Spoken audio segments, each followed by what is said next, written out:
All right, everybody. I wanted to go ahead and welcome in today six-time NBA All-Star, three-time NBA champion, and the '89 NBA Finals MVP, Joe Dumars, to the channel. Joe, how you doing, man? Doing great, man.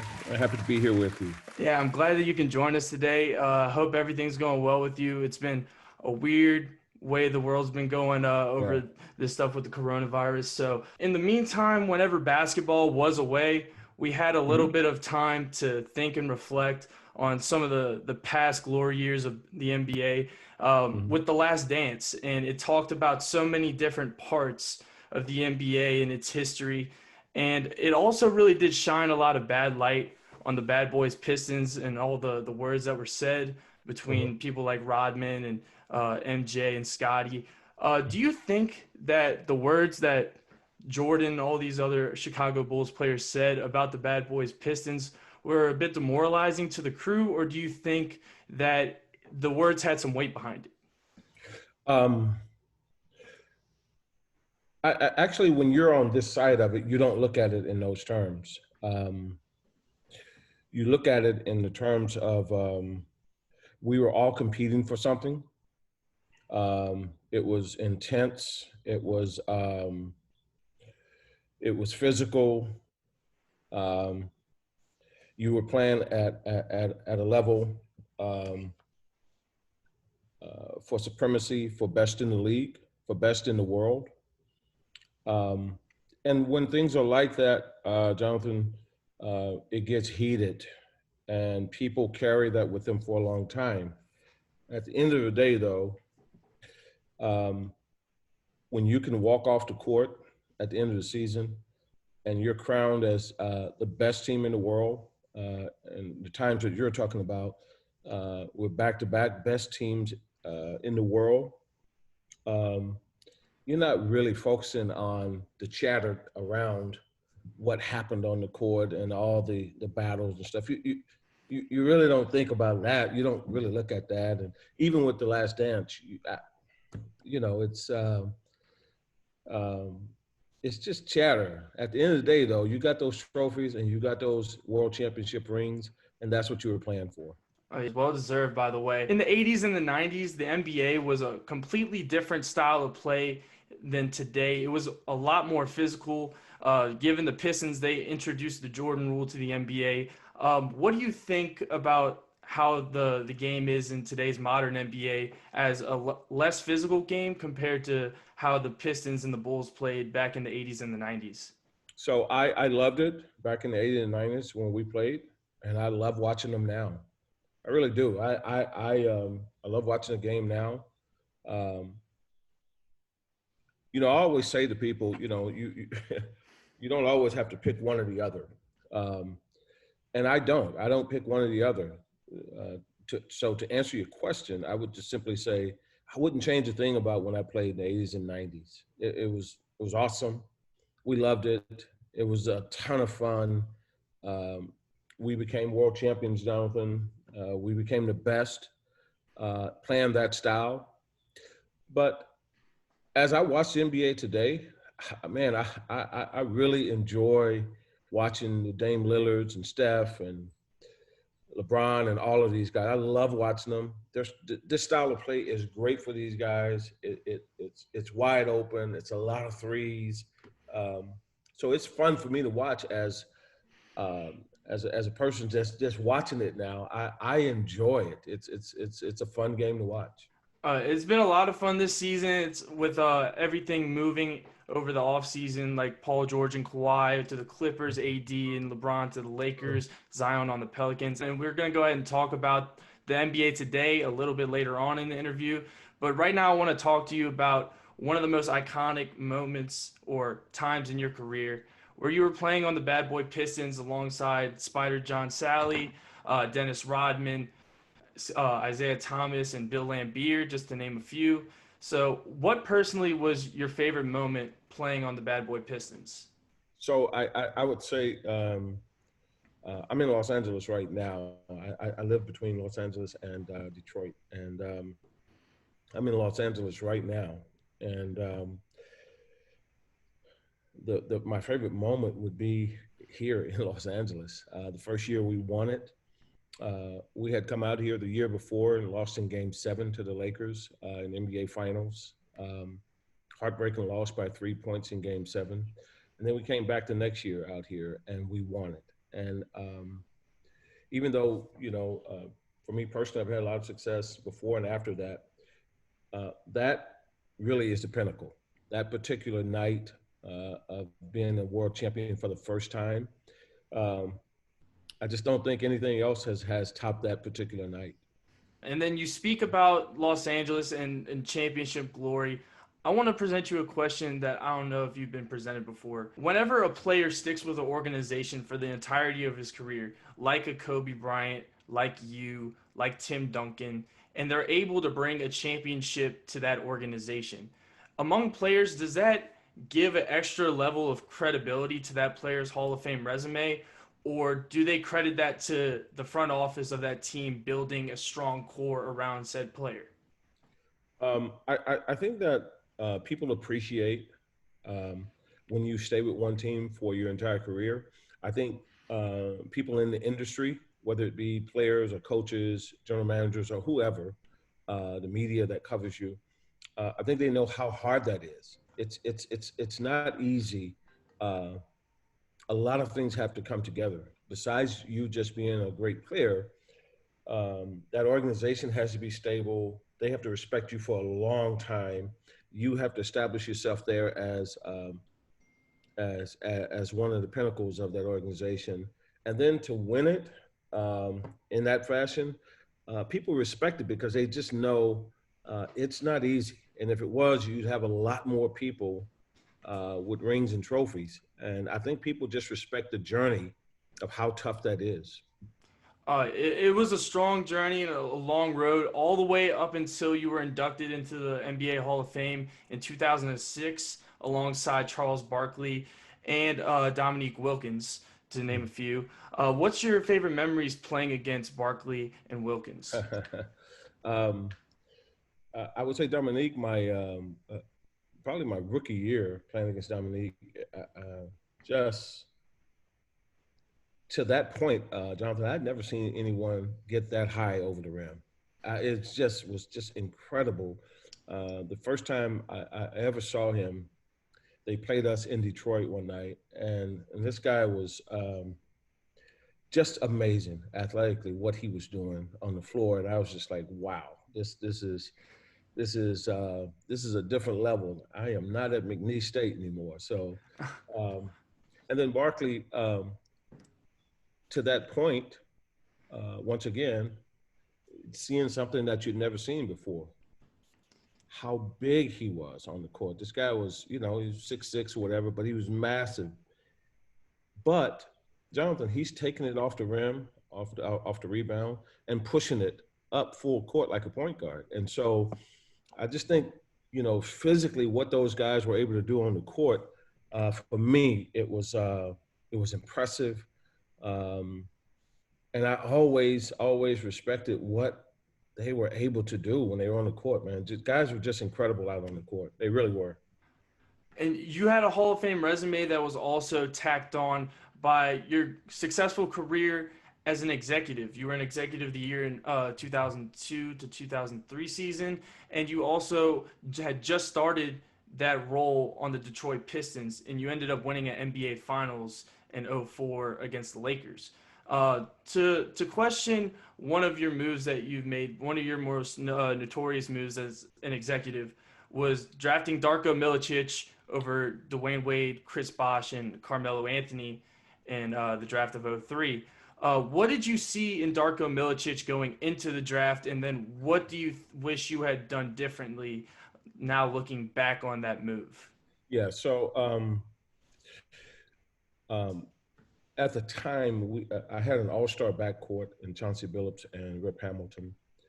I had an all-star power forward in Ben Wallace. And then Tayshaun Prince was a really, really good small forward who started for us. What we didn't have was a big, was a 7-footer to go alongside Ben. And so that's what I was really looking for. Um, Obviously, it was a mistake and it didn't work out. and the other guys were clearly the better players as their careers unfolded.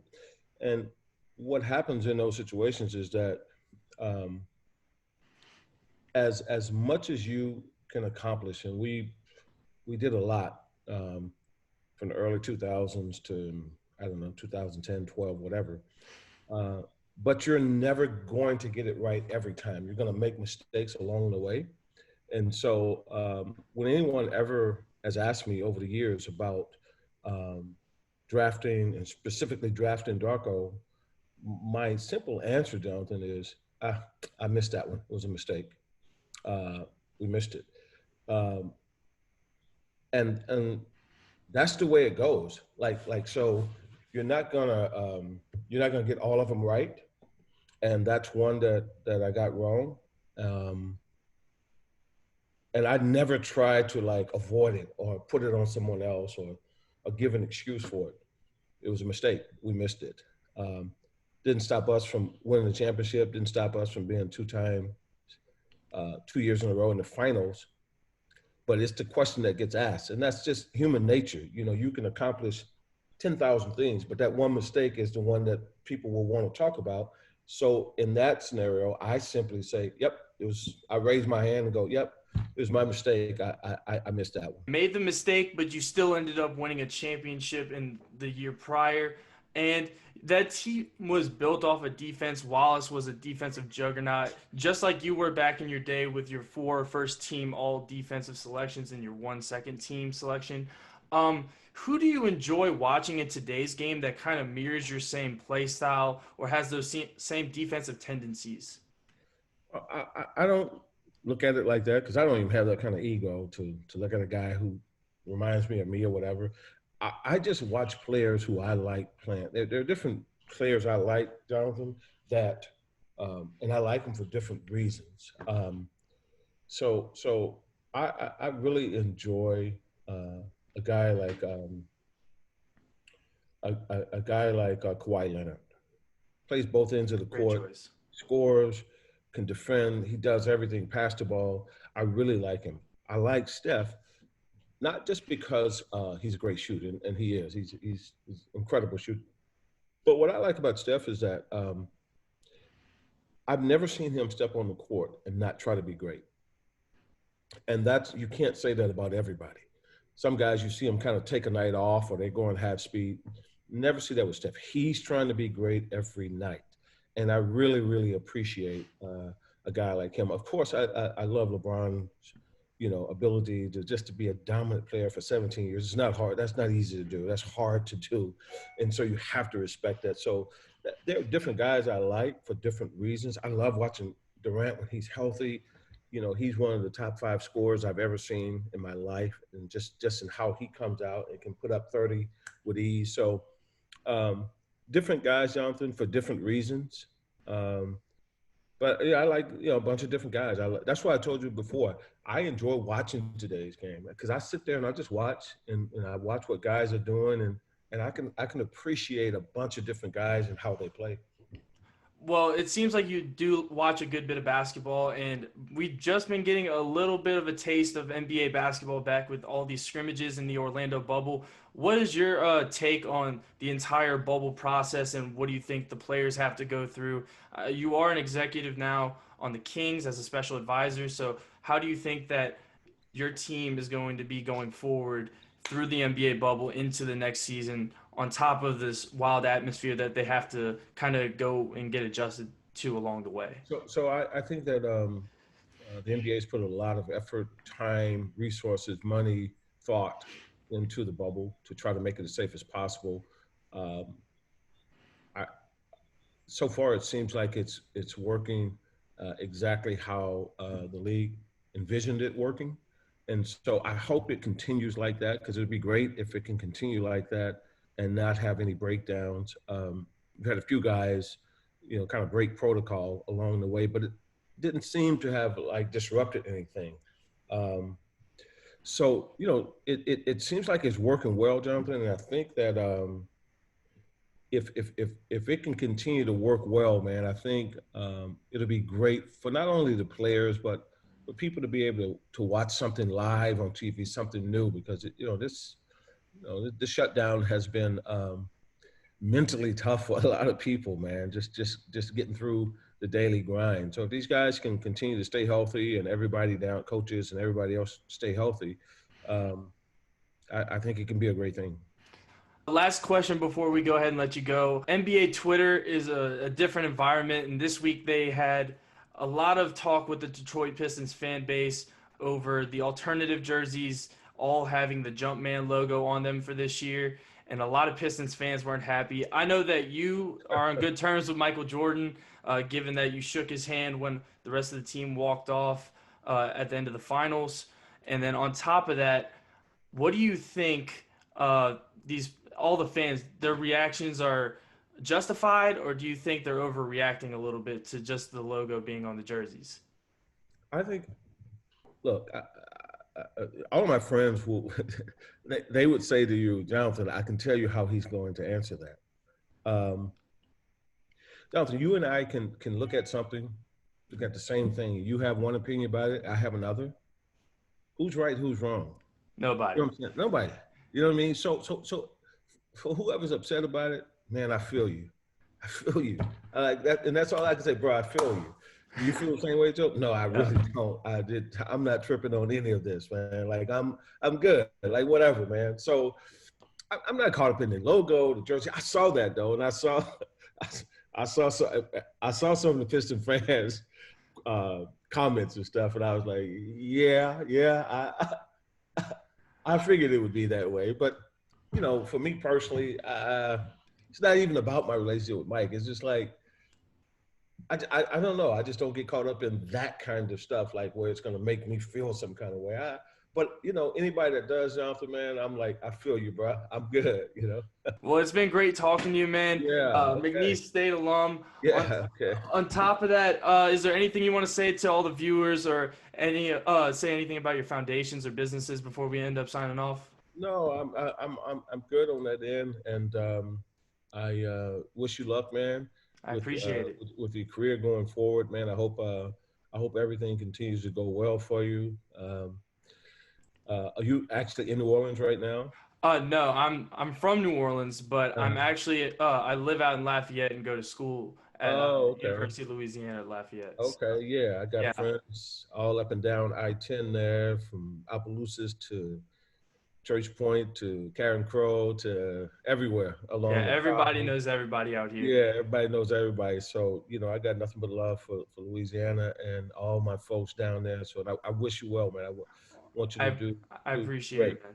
Yeah, absolutely. Yeah, I'm gonna have to get a Bad Boys Pistons photo to go ahead. Yeah, you got to get that, man. What you got out there? Is that Zion? That's and Zion's debut game, and then okay. I got an autographed Breeze cover up top. Oh, okay, that's Breeze. Okay. Yeah, right. and then I got some other balls and stuff like that autographed. Okay.